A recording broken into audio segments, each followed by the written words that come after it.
There are so many people problems that leaders have to face, from labor shortages to lack of engagement to unprecedented labor turnover. But would it surprise you to learn that a lot of the issues can be solved if we work on one thing? Just one. Ourselves.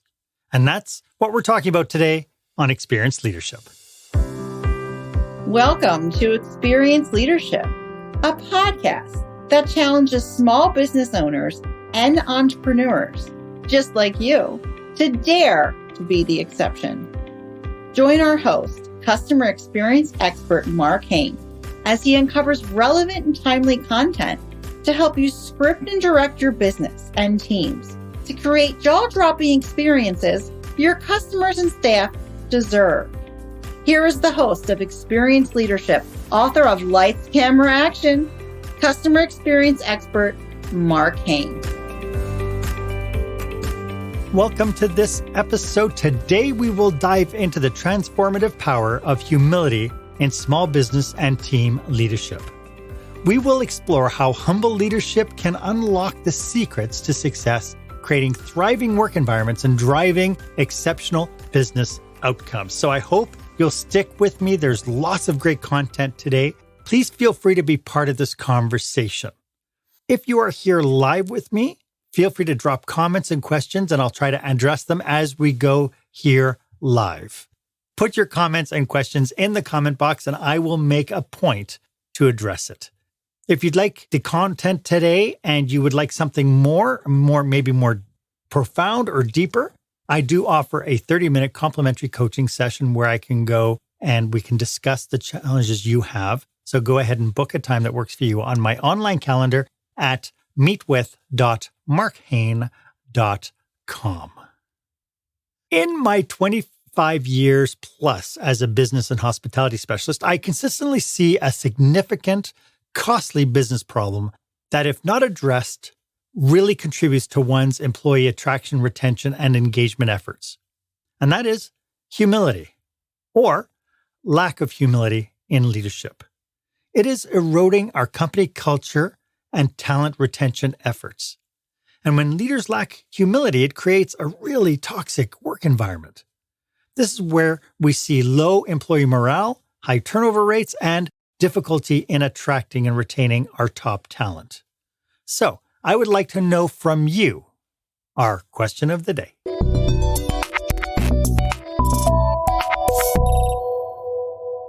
Have you ever put your humility to the test? And if you did, what did you find out?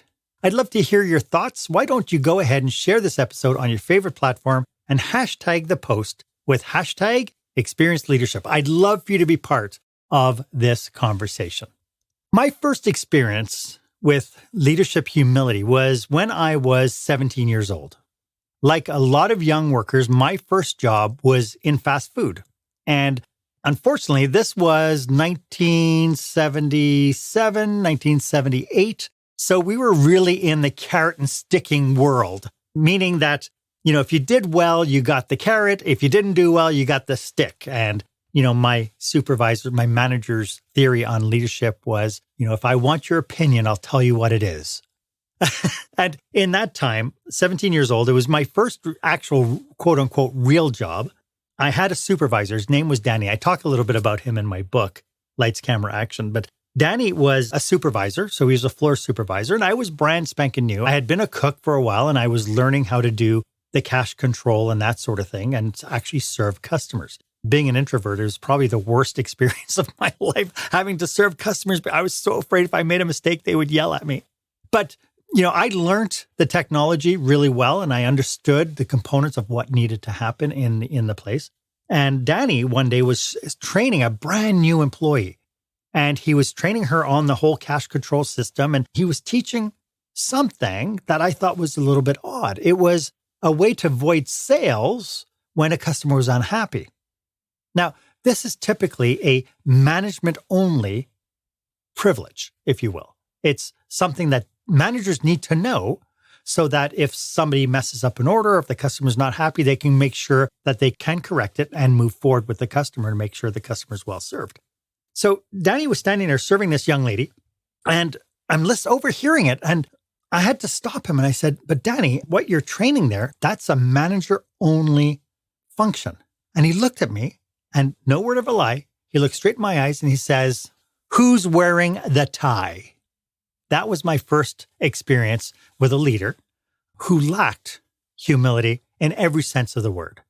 So today, I'd like to uncover the secrets of fostering a humble company culture that drives team collaboration, innovation, and employee engagement. And I hate to say it, the reason why I'm doing this show is because I was just in a store and I saw a manager talking with another employee, and I thought, my goodness, if this person could have a semblance of humility, that would be great. And my daughter just recently experienced, as a server, she just experienced the lack of humility her management team had when they decided to unilaterally pull a new policy and affect their whole team, to the point where 11 out of 17 employees ended up quitting because the new policy was so skewed against the rights and the efforts of the serving staff. So I know that this is an issue. And a lot of people will say, I'm a manager. I have all the humility in the world. Well, the minute you say that, I hate to say it, you're lacking humility. So today, I'd like to explore the role of humility in overcoming challenges and learning from failures and achieving significant milestones in our small business journey and in our team leadership. So to kick things off, let's start maybe by understanding what humility means in the context of leadership. Humility goes beyond modesty or lack of arrogance.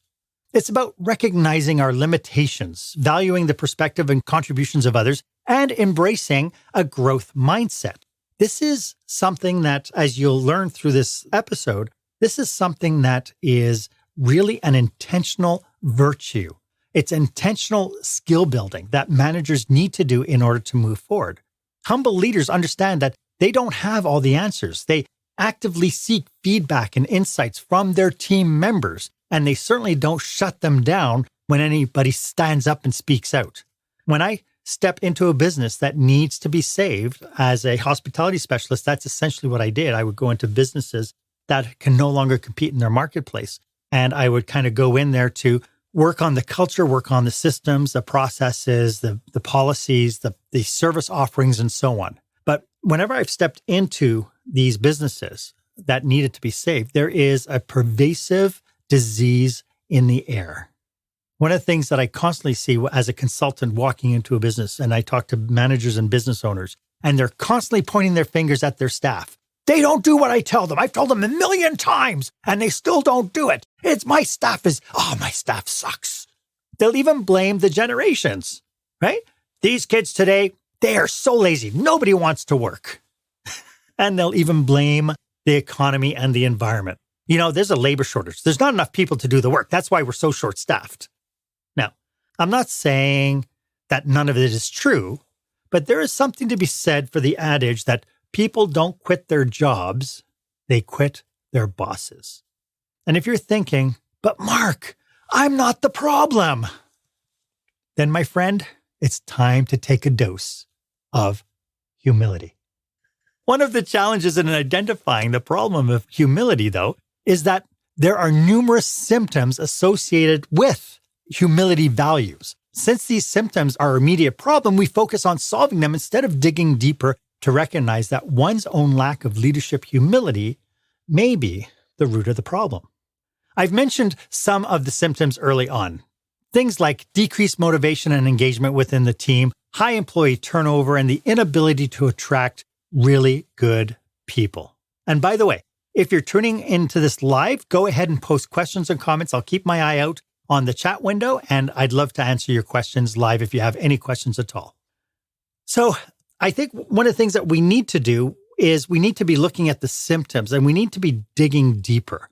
So for instance, if you have attendance issues, if you have engagement issues, if people are constantly being late, we need to start asking a lot of really fine-tuned questions to figure out what the problem is. It's one thing to turn around and say, you know what, I'm going to create a policy that everybody must come to work engaged. We need to be looking at the symptoms and we need to be asking ourselves some questions. And really, at the end of the day, if we take on this adage that people will quit because of the way we behave, then why don't we start with ourselves? And so one of the questions I might ask myself is, do I lack self-awareness? And so this is a really tough question because to answer the question, well, you have to have a little bit of self-awareness. One of the very first things we need to do is we need to start self-reflection. We need to start looking at ourselves first. And of course, the key challenge with that is that it takes humility to be self-reflective. It takes the humility to say that maybe there is something wrong with me and I'm willing to take a look at it. And so one key thing to figure out is whether or not you are looking at what you're doing and saying, I have all the answers, or I am the boss. That typically is one of the big challenges, is the people who turn around and say, you know what, you have to listen to me, I'm your boss. There's a big challenge with that because what that particular manager is doing, that manager has lost or perceived that they've lost their authority and they're trying to reestablish it. And so this idea of being open and being self-reflective, can you look at certain things? And that's going to be the challenge throughout this episode, by the way. The challenge throughout this episode is going to be looking at these key things and saying, does this apply to me? And if so, to what degree does it? Like from 1 to 10, am I a 10 on this? Do I really need a lot of help, or am I pretty easy and it's pretty good? I'm at a good solid 5. I know I need improvement, but I'm not perfect. And the other part of it is, do you bounce back on the ideas and feedback of other people? One key to figuring that out, though, is whether or not when somebody gives you an advice, if your first thing is to shut it down, is to shut people down, your first interaction is, I'm the boss, how dare they tell me anything? Then chances are you might have a challenge with this idea of receiving feedback and ideas from other people. One test to see if you are resistant might be to see if you've ever said to anybody, look, it's my way or the highway. That's a brilliant way to shut down those around you and maintain the status quo. What a great way to make absolutely sure that you're not going to grow, absolutely sure that you keep your team stagnant, is you do it my way or no way at all. Take the door. Leaders who lack humility may be resistant to the feedback, dismissive of criticism, and closed off to new ideas. And this, again, tends to happen all the time when I go into these problem properties and I start talking to the staff. It's like, well, I keep bringing ideas up all the time, but they don't listen to me. And then when I bring the idea that the employee has given me and talk to the manager or to the owner, they go, oh, that's a great idea. And it's like, why is it a great idea if it comes from me, but it was a bad idea if it came from your dishwasher, from your housekeeper, or from your sales clerk? Honestly, this hinders personal and professional growth and leads to huge stagnation and a lot of missed opportunities. One of the things that I encourage managers to do all the time is to be open to listening to your frontline staff. They know things. They see things time and time again. They see it when a customer rolls their eyes or walks out unhappy or takes advantage of stuff. They see it. And so you should, as a leader, be using their eyes, their presence to help you increase your perception. But you have to be open to it. Another sign that you may be lacking in humility is you have a difficult time admitting your mistakes. Humble leaders are willing to admit when they make errors or when their strategies or decisions are not working. They take responsibility for their actions and seek to rectify those situations. And I hate to say it, but by admitting that you made a mistake or that you're not perfect helps you build trust with your team. So in contrast, leaders lacking humility may refuse to acknowledge their mistakes. They may shift the blame onto others or attempt to cover up failures. This can undermine transparency. It can erode trust. It can inhibit a culture of learning, and it can definitely hold back innovation and growth. I loved it years back. A manager was telling me, when you're pointing at somebody, you're pointing one finger at one person and then 3 fingers at yourself. So it's an interesting thing. 1 finger to the person, 3 fingers are pointing to yourself. So I started doing what's called the Disney point, where I point with 2 fingers. That way now I can just split the blame. This idea of blaming is really the challenge. I think as managers, we need to look at ourselves first. And when an employee doesn't get something, instead of blaming, I don't understand why they don't get it, you should be maybe self-reflective and turning around to yourself and saying, was there something I could do to clarify the details better so that they can get it? And then, of course, another question you can ask yourself, and that does require a lot of self-awareness, is asking yourself if you lack empathy. If you're constantly rolling your eyes and saying you don't get how they're feeling, you blow them off, if your thought process is, you know what, you come in here, you do your work, I pay you, that's great. Anything else is just fodder. Then it's time to maybe look at your empathy. Humility fosters empathy by enabling leaders to recognize and appreciate the perspective, needs, and contributions of the people around you. And I would probably argue that if you're in a customer-facing business, if you don't have empathy, you can't be delivering really great customer experiences. You can be doing customer service, but you're really not focused on that customer experience side. And when leaders lack humility, they may become self-centered, dismissive of other people's opinions, and unwilling to consider alternative viewpoints. They look at everything as being an attack. And it's almost like their ego is so tied to it. It's like, how dare you talk to me? I'm your boss. Again, if I want your opinion, I'll tell you what it is. And this really creates a really toxic work environment. And the trust just hits rock bottom and nobody wants to come forward to collaborate. And teamwork goes down the toilet. So I'd like to delve into what you can do to become more intentional with your self-reflection and some things that you can do to find out where you really stand on this. And we'll get to that right after this. When the spotlight shines on your business, are customers applauding or yawning? In other words, how is your business performing?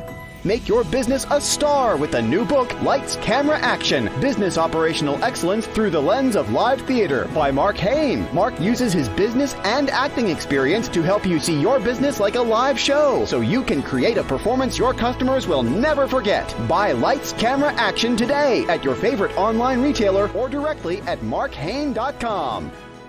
As we've learned, leaders without humility can hinder organizational growth, limit collaboration, and create a negative work culture.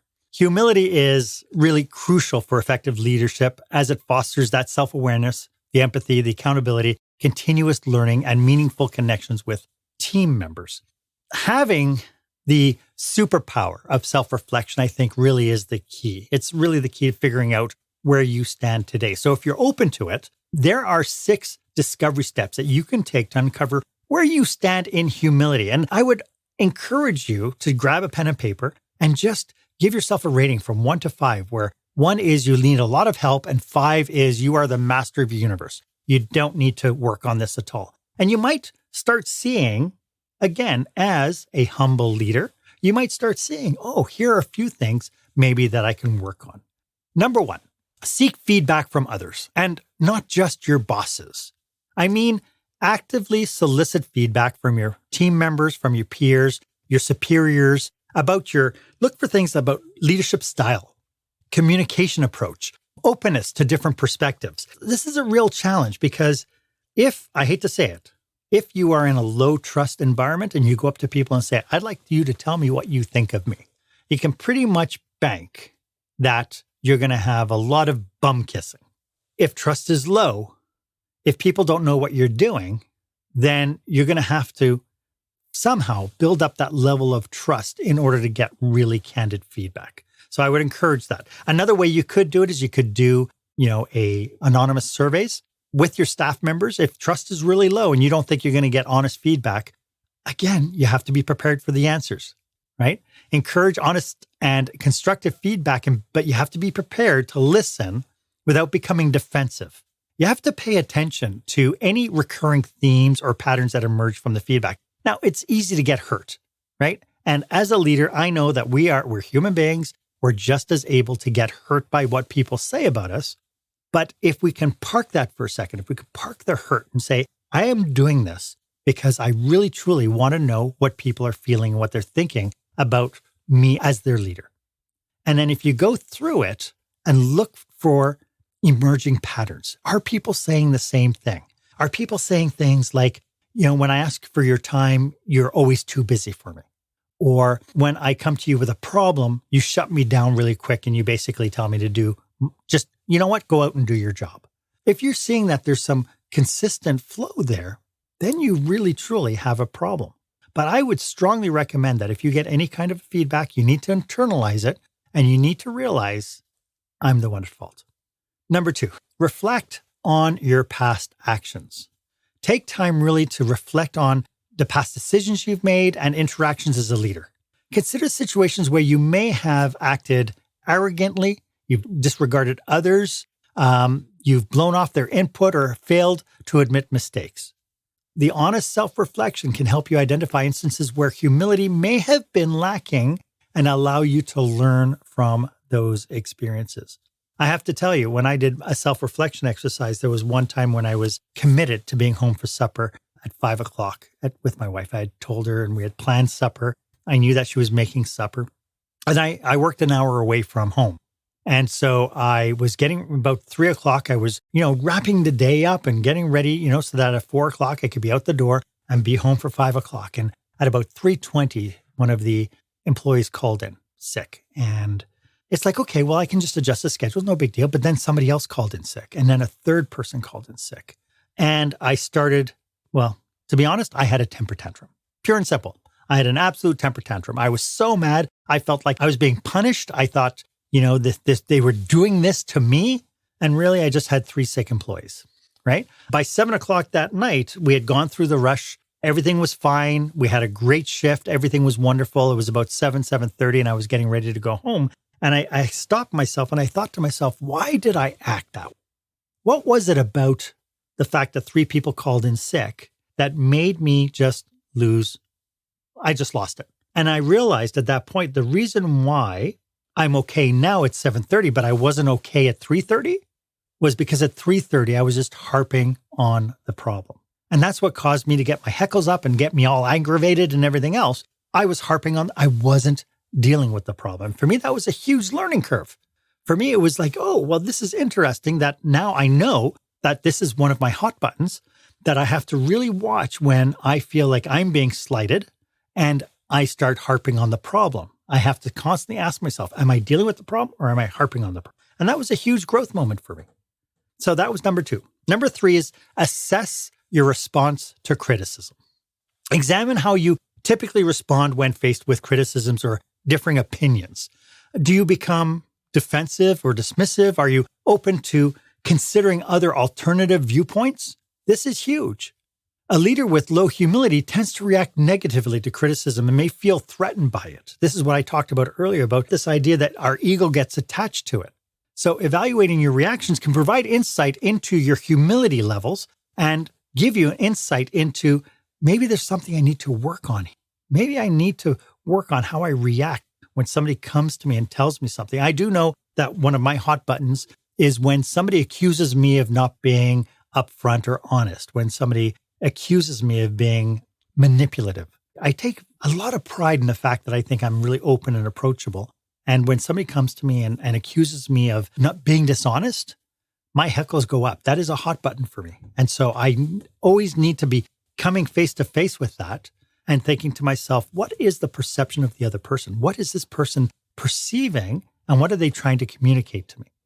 By doing that, I'm able to park the feeling that I get, this negative, aggressive feeling, and I'm able to deal with the person one-on-one and be able to then change up my responses. And then, of course, number 4 is evaluate your listening skills. It's really important to pay attention to your listening habits and how you engage in conversations. Humble leaders actively listen to others. They seek to understand their perspectives, and they create an environment where the people feel like they're being heard. If you look back and you find that you dominate a lot of conversations or you interrupt others or you dismiss their ideas, it may indicate that you have some work to do. And I know when it came down to listening, I remember having, in my office, employees would constantly come in and say, Mark, can I talk to you? And it's like, yeah, you can talk to me. And I'd be there on my computer and listening. Yeah, go on. And I'm still typing my email or whatever. And I realized I was doing this. And so one day I decided, and I think it was, I was probably reading a Stephen Covey book. And he said something to the effect of, the problem that somebody brings to you has to be as important to you as that person is to you. And I thought, wow, that's a really good way of looking at it. So I was in this situation where I'm sitting on my computer just typing away, and this employee wants to talk to me. And I just realized, what am I telling them? I'm telling them that I'm too busy for them. And in fact, just the other day, I was talking to my mom and I was searching for something. And my mom is sitting next to me and she's talking to me and she stops. She goes, "Are you doing some work? Do you need me to stop talking?" And I just thought, oh my goodness, I've done it again, right? I was looking up something we were talking about something. So I took out my phone just without even thinking about it. But then looking at it from the perspective of my mother, it's like, oh, well, here you are. You're thinking I'm not listening to you or I'm not paying attention to you. So I think we really have to be really critical of the way that we intentionally listen to others. Number 5 is we have to assess our decision-making processes. Consider how you make decisions as a leader. Do you typically see a problem and decide, okay, I'm just going to write a policy. We're just going to do it. Or do you involve other people in the decision-making process? Are you open to suggestions and willing to reconsider your initial position if you end up having a conversation with somebody and they might turn around and go, "But Mark, that might not work because here's why." Again, a leader with humility will take that into account. A leader with no humility will say, "I'm the boss, just do what I say." So leaders with humility are inclusive and they do value the input of others, recognizing that they don't have all the answers. I know that I had one debate with an owner of a hotel. I was going through and I was trying to help them problem solve their property. And I was sitting down with a dishwasher and talking a little bit about their thought processes and so on. And the owner came to me and he said, "Oh, I understand that you're interviewing people and that you interviewed the dishwasher." And I said, "Yeah." I sat down with the dishwasher and he says, "The only thing a dishwasher can tell me is when they get paid and what time they can go for a smoke break." And so, of course, I had to point out, I said, "Don't you think that a dishwasher who works 8 hours a day, 5 days a week, has some knowledge about the challenges he faces, the obstacles, what are the bottlenecks that he sees? What is working? Do the chemicals and the stuff that he's using to do the dishwash, are they effective? Is the machine working in the orders that it should be? Are there any hiccups that you don't think that dishwasher can bring that forward?" A leader with humility will listen to the feedback and be open to that feedback because that's the eyes and ears of the operation. So we have to assess whether your decision-making approach reflects humility or if you tend to rely solely on your judgment. "I have 30 years experience, so I know it all." I had one manager actually wrote a Twitter post and I made a quote and I said, "A man who thinks he knows it all is as ignorant as his thoughts." Because I don't think any one of us knows it all. And then finally, number 6, I think we have to monitor our language and our behavior. We have to pay attention to how we speak and behave towards others. A lot of my examples today have been my own self-reflected thoughts. But are you respectful and appreciative of people's contributions? Do you acknowledge that somebody was generous enough to give you advice or to give you some insight? And do you acknowledge and admit when you yourself are wrong? So consider whether your language and behavior reflects humility or if you tend to display arrogance and dismissiveness, because that is really, I think, the opposite of humility. I want you to look for and recognize your hot buttons. Have you ever said to somebody, "You have to listen to me, I'm your boss"? Because that is a pure sign that the ego is hurt. I don't feel I am in control, so I'm going to remind you that I'm your boss. And to be absolutely honest, in my 35 years, I've never, ever had to tell anybody that I was their boss. So the goal here is to continuously strive for improvement and self-awareness as a leader. We have to do this. Being open to feedback, engaging in a self-reflective and consciously practicing humility can help you become a more effective and humble leader over time. It's not something you can change like this. So I do want to get into some actionable steps that you can take to build your humility muscle, and we'll get to that right after this. Attention, meeting and event planners. Is your company or association planning a live or virtual conference, seminar, staff retreat? Are you looking for a fresh, energetic perspective on what it takes to put on a jaw-dropping experience for your customers or staff? Book customer experience expert Marc Haine for your next group event. Past participants have said, "Marc kept us in stitches while teaching us how important and powerful actually designing our customer experience can be." Read more testimonials and find out how Marc can serve you and your group at marchaine.com. That's MARCHAINE.com. CHAINE.com. As you can see, I am super passionate about serving business owners and managers just like you. See, 2-finger point. If you are listening to this and you're thinking, good golly, Mark, I need to train my leaders, feel free to jump onto a quick discovery call. My contact info is in the show notes. And of course, if you belong to an association or you want to do some intact leadership training, that sort of thing, and you need a keynote speaker or a trainer, please do reach out. Let's explore how maybe we can work together. You know, if you've come this far and think, this is really fine, Mark. Now I know I'm not perfect. How can I develop my humility muscle? Well, I'd say, well done. You've done a great job with the toughest component, self-reflection. If you've got this far and you think, you know what? Yeah, I'm not perfect. I need a little bit of help. That's what I'm here for. So why don't we peel back the onion a little bit and uncover what we can do to become, well, a more humble leader. Let's uncover some steps to developing humility so that you can apply it as soon as we get off this call. So I will tell you that there's 8 points. The very first one is embrace a growth mindset. Embrace a growth mindset. By adopting a mindset that values continuous learning and personal growth, you recognize that you don't have all the answers and that there's always room for improvement. Embrace challenges, seek feedback, and view failures as an opportunity for learning and development. We actually have an episode that is all about this idea about failing forward. I think as leaders, we're afraid to fail because then it'll make us lose face with our team. But again, I think as human beings, we can tell people, I made a mistake. We need to figure this out. Can you help me? And you will not only elicit a lot of humility by doing that, you will also build a ton of trust. Because basically you're saying you're as good as everybody else on your team who also makes mistakes. And if we're not yelling and screaming and stamping our feet, then we're doing well. And I do remember at one hotel I was in, the bookkeeper one day, we had an issue. And it was an unfortunate circumstance. And I knew that if anything else, it told us we had to change something so that this issue never happened again. And I remember passing by her office and she was talking to her bookkeeping assistant. And she says, yeah, I don't know why he takes it so calmly. And so I knew they were talking. I said, are you talking about the incident? Yeah. You know what? I mean, it doesn't even seem like you're mad. And I said, okay, hold on a second. And so I just stood there and I went, and I literally jumped up and down and stomped my feet. I said, does that help anything? Being mad, again, to my temper tantrum story earlier, is all about harping on the problem, not dealing with the problem. At that point, we had an issue. It's like, okay, we know we have this liability. We need to make absolutely sure that this never happens again. What do we need to do to make sure it never happens again? And then we move forward. Well, if I'm not focused on learning and developing, then I'm just going to keep everything the same and just write another damn policy, right? Thou shalt not, and post it.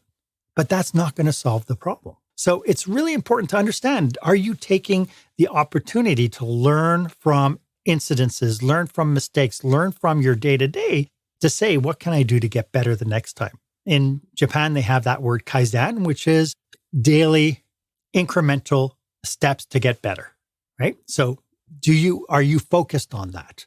Number 2, develop self-awareness. And again, we talked about self-reflective. So take the time for self-reflection to gain a deeper understanding of your strengths, your weaknesses, and your biases. I believe that we all have this bubble around us. And all our bubbles are different colors. And sometimes when the bubbles collide, they clash. Sometimes they meld nicely together, but sometimes they clash. So reflect on your values, reflect on your motivations, and reflect on the impact your actions have on other people. Engage in a practice like maybe journaling or meditation that promotes self-awareness and introspection. And I know some people go, oh my God, meditation, that's so woo-woo. I'm saying sit down quietly.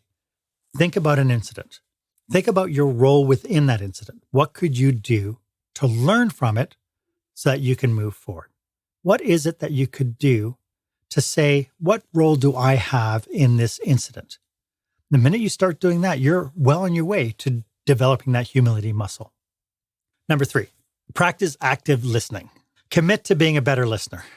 When engaging in conversations, give your full attention to the speaker, Maintain eye contact and avoid interrupting. Talk yourself out of it. Oh yeah, I'm just going to let them speak. I'm not going to interrupt. Stephen Covey in his 7 Habits of Highly Effective People said that most people listen to respond, not listen to hear, which I thought was really, really interesting because of course that's our nature, right? We're in the middle of a conversation. I have an idea. I want to share it. And we end up kind of fighting that battle between getting our voice heard and listening to the other person. But if we show genuine interest in other people's perspectives and we ask clarifying questions to make sure we understand, then we validate the other person as important to us. And if we can practice empathetic listening, we put ourselves in other people's shoes and we seek to understand their emotions and their experiences. Being able to turn around and saying, they're telling me something, there's emotion tied to it, why are they feeling that way? And then number 4, seek and value diverse perspectives. I can't tell you this enough. One of the things I love doing right now is I'm part of Jane Atkinson's crew. Jane Atkinson is a world-class speaking coach. She's got the Wealthy Speaker School, and I've been honored to join her team. And I get to talk to many different people about their speaking journey, about some of their experiences. And it just absolutely gets me so excited when I can listen to different viewpoints and different ways that people attack issues within businesses, within their bubbles. And it's so enlightening. I learned so much by talking to people about what they talk about, what they're teaching. So this idea about actively seeking out diverse viewpoints and surrounding yourself with individuals who can challenge your thinking, I think is really, really important. In my book, I talk about this one business that I had applied for. This was earlier on. I applied to be their food and beverage manager, and it was for a pub brand. And I went into the office, and it seemed like everybody in the office, all the men were 6 foot something. They looked like they were models. They looked like they just got off like a rugby court, and they were all like tall, well-dressed, chiseled chins, and, they just looked like. And here I was, and it was so funny because I got welcomed at the front desk and they invited me to come down to the office with them. And here I am, 5'10", just chasing after this guy who's 6'6", built like a tank, just barreling down the corridor. And I'm thinking to myself, one of these things is not like the others. One of these things isn't the same. And I thought, I am not a good fit for this culture. But what happened with that business was they had too many like minds together. They had this group think. And I hate to say it, but 5 years after I applied for them, they actually had to shut down. They were being sued in so many different realms for things like sexual harassment, sexual exploitation, and whatever. Because of course, these gorgeous men would hire these gorgeous females and all sorts of stuff started happening. Well, if you have more diverse culture within your organization, you have people who can call you out, maybe for a behavior, for a thought pattern or whatever, that somebody can say, hey, you know what, we have to be really careful when we talk like this, right?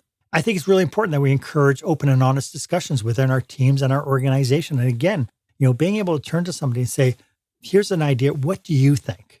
And then and let them talk, get their ideas, clarify their ideas, clarify the framing and the context in which they're giving you that information. You can create an inclusive environment where everyone feels comfortable expressing their opinions, knowing that their ideas are valued and respected. And unfortunately, in today's world, I'm still walking into businesses where people just say, you know what, it's just not worth it. It's just not worth putting myself out there and just getting shot down. Number 5 of things that you could do: admit mistakes and failures and take responsibility. This is something when you make a mistake, you have to make, this is a conscious decision that you're going to make. You're going to turn around and acknowledge when you make mistakes and you take responsibilities for them. When you turn around and say, you know what, guys, I'm terribly sorry. This was my issue. We did this. We had this procedure or whatever. And I just realized how horribly wrong it is. Can you guys help me? Can we put our heads together and figure out how we can fix this? When you make errors or poor judgments, it's important to openly admit them, apologize if necessary, and focus on finding the solution. But do it together. By modeling accountability, you set an example for the whole team and create an environment that encourages learning from failures. If every time somebody makes a mistake, you jump down their throat and you threaten to fire them, they are never, ever going to admit mistakes. And I hate to say it, if that's the way you treat them, chances are when you make a mistake, you're going to save face by not admitting it at all. And I don't think that's a good way to go. Number 6, I think it's really important to foster a culture of psychological safety. It's important to create an environment where individuals feel safe to take risks. They want to share their ideas. They want to speak up without fear of judgment or retaliation. They want to encourage open dialogue and respect different people's perspectives and appreciate dissenting opinions. If you turn around and say, that's really great. I love the direction that you're coming at this. Thank you so much for the pushback. Here's our objective. And then you focus maybe on the objective, on the outcomes, and so on. And you can even question them. So with that idea in mind, with this being our objective, how can we meld that to make our objective happen? And a funny thing will happen. People will turn around and go, you know what? Now that I think about it, I guess it won't. Thank you very much, Anna. You taught me so much about how to approach my team with kindness and humility. Anna, thank you so much for that comment. I appreciate that. I loved working with Anna, and I worked together for a little while. And she had come in with a previous leadership that was rather toxic, to the point that Anna was never happy when she came to work. Every day, it would seem like every time the manager came in, she had to brace herself for what is the next. It was like getting hit by a 2x4. Every single time, being criticized for everything, shot down for any ideas, and so on. So I'm guessing, Anna, this is really resonating with you today. So thank you for your comment. One of the things that I think is really important to do as we move forward is this idea of celebrate learnings and growth. I think it's, just like you would admit to your staff that you made a mistake, you can also celebrate when what you tried with them worked. You can celebrate the fact that you had a success.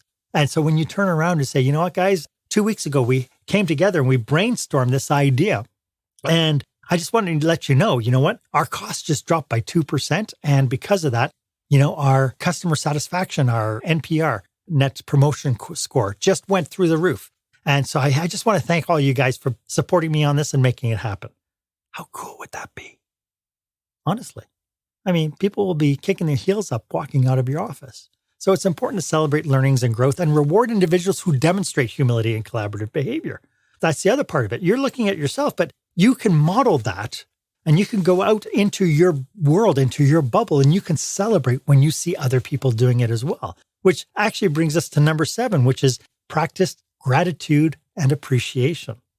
Cultivate a habit of expressing gratitude and recognizing the contributions of others.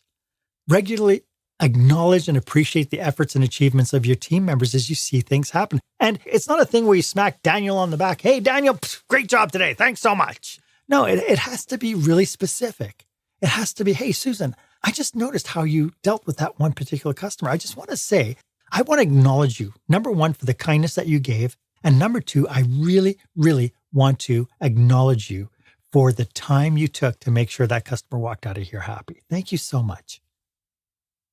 From there, you can celebrate the collective successes and highlight the roles other people played in achieving them. In some of our places that we've worked in, we had kind of like a superstar wall where whenever somebody did something nice for somebody else, they would write a star and they would write, Candace, thank you so much for helping me with my client. It was great. I think, when we turn around and, oh, thank you, Anna. This was absolutely one of the best episodes. Oh, Anna, thank you so much. Out of 147, this one was the best. Thanks.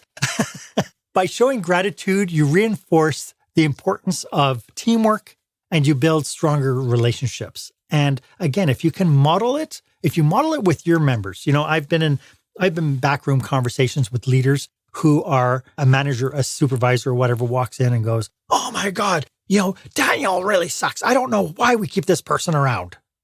And it's like, well, wait a second, you're the department head and you've just said this now with all the supervisors in the room. How are the supervisors going to leave this room and treat Daniel now that you've said that?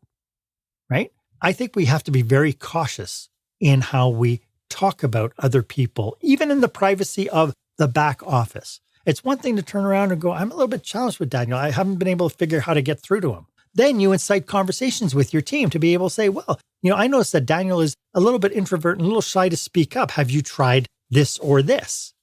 Much better than going in there and going, again, harping on the problem. My goodness, I don't know what's wrong with Daniel. Told him 100 times. So I think if you can turn around and acknowledge, and then of course, the people who give you the idea, it's like, oh, thank you so much. Maybe I'll give that a try. I have a theory that what gets recognized and rewarded gets repeated.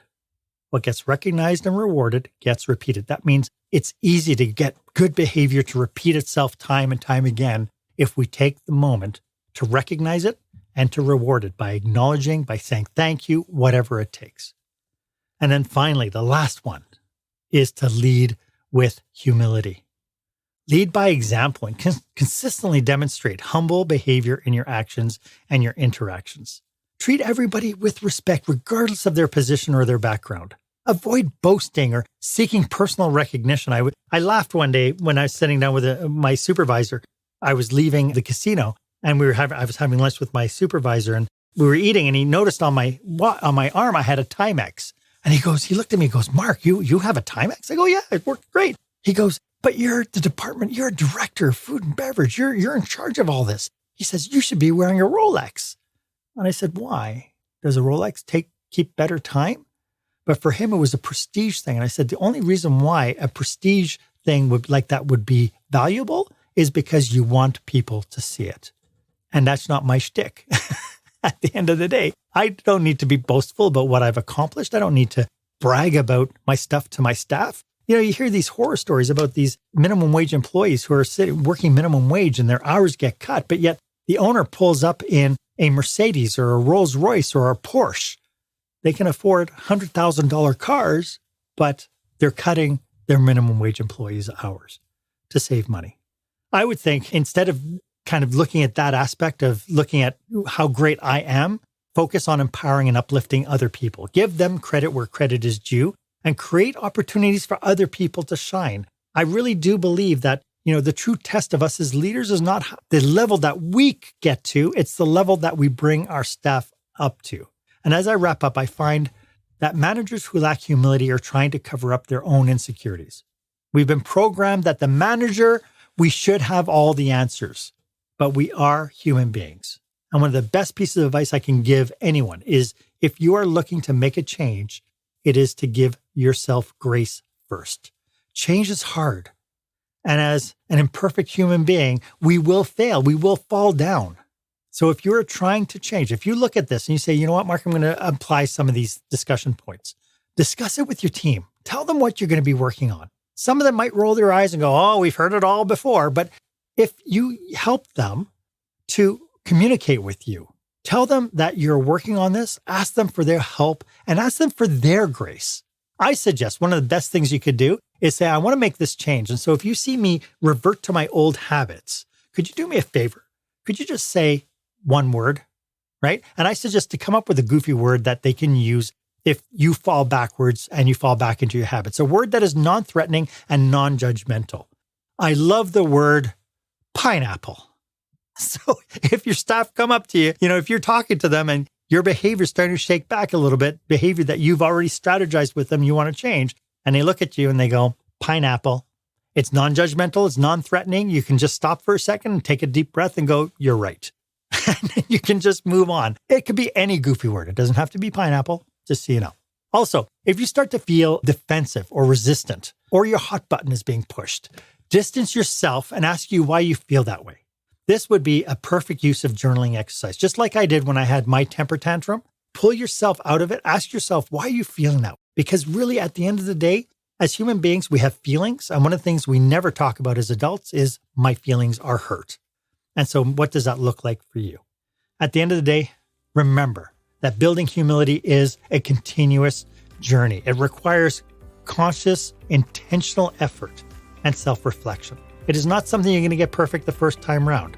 But by actively practicing and developing, leaders can develop their humility, create a positive work culture, and foster really strong relationships that are going to be built on trust and collaboration. I hope that this was of value to you today. This has been, a passion point for me. As I mentioned, it's triggered because of some things I've seen recently. And I just thought, you know what? We need to talk about humility more. But if you have some questions about our topic today, or you'd like to brainstorm some aspect of your business, feel free to click the calendar link in the show notes and book a complimentary 30-minute session with me.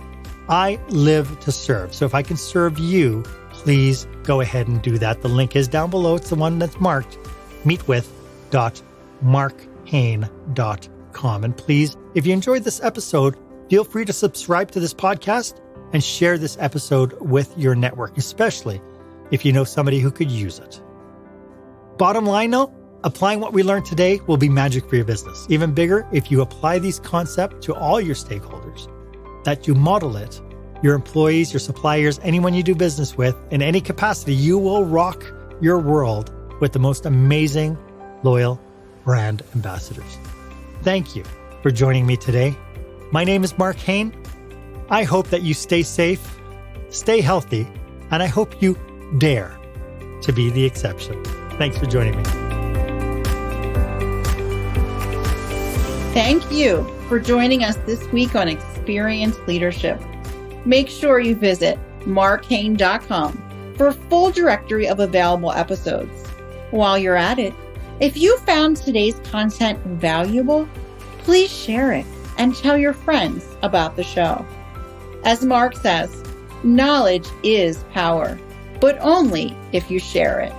Be sure to tune in each week for the newest episode. Please stay safe, stay healthy, and dare to be the exception.